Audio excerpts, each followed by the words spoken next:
اليوم راح أقول لكم درس المقامات على اسم علي بن أبي طالب، وأنا أدري كل المسلمين يحبون هذا الاسم. أول شيء نقول يا علي بمقام الكرد، يا علي يا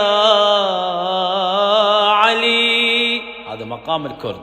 زين، مقام النهاوند، يا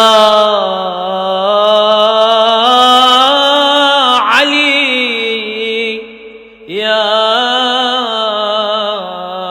علي. مقام الحجاز، يا علي يا علي يا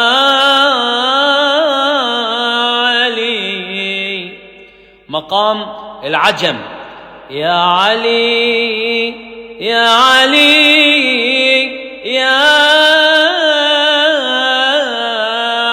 علي يا علي يا علي يا علي. أدري إنكم تحبون علي. زين، شنو بقى مقام الصبا، يا علي يا